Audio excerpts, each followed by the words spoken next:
Olá! Hoje a gente vai mergulhar num universo que tá por toda parte, mas que muitas vezes a gente nem percebe, o das promessas legais. São aqueles acordos que guiam o nosso dia a dia. Pensem bem, a gente faz promessas o tempo todo, mas o que exatamente transforma uma promessa qualquer em algo que a lei pode exigir? O que dá vida a esse tal de contrato invisível? Então, no juridiquês, esse laço tem um nome: obrigação.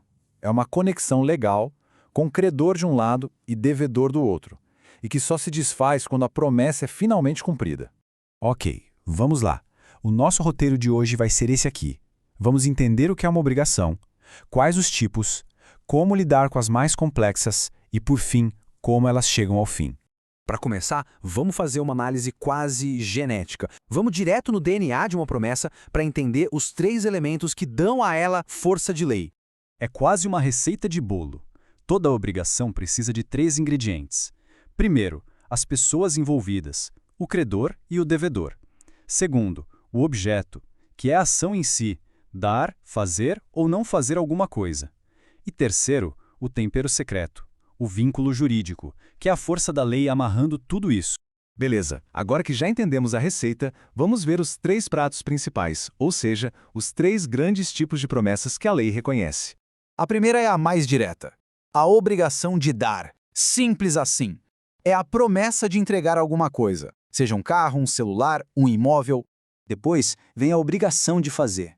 Aqui o foco não é um objeto, mas uma ação.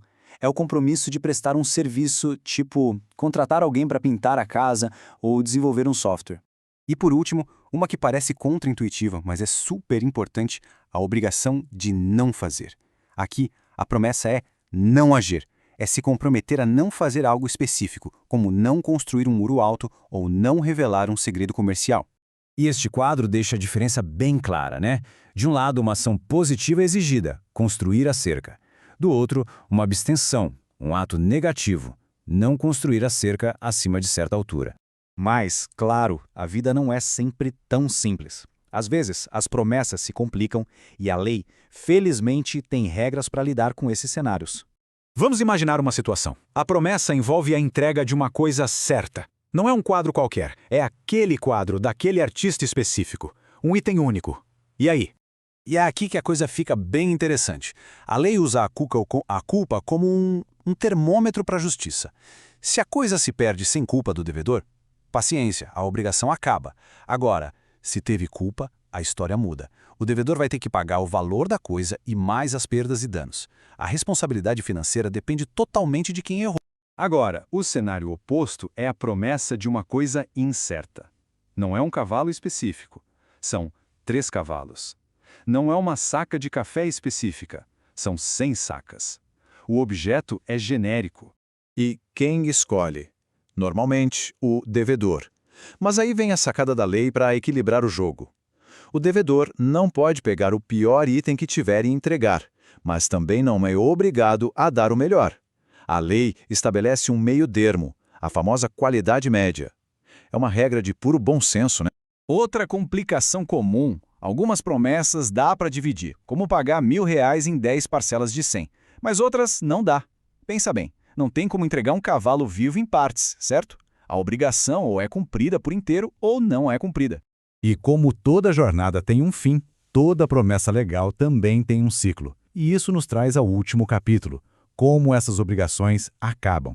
O final ideal, o felizes para sempre de uma obrigação, é o adimplemento. É quando tudo dá certo e a promessa é cumprida direitinho. E é curioso que a lei chama isso de pagamento, mesmo quando não envolve dinheiro nenhum. Mas nem toda história tem um final tão previsível. Às vezes, uma obrigação pode terminar de umas formas bem diferentes, digamos. Uma das mais curiosas é a tal da confusão. Imagina que por uma herança, uma pessoa se torna credora de uma dívida que ela mesma tinha. Ué, ela vai cobrar de si mesma? Não faz sentido.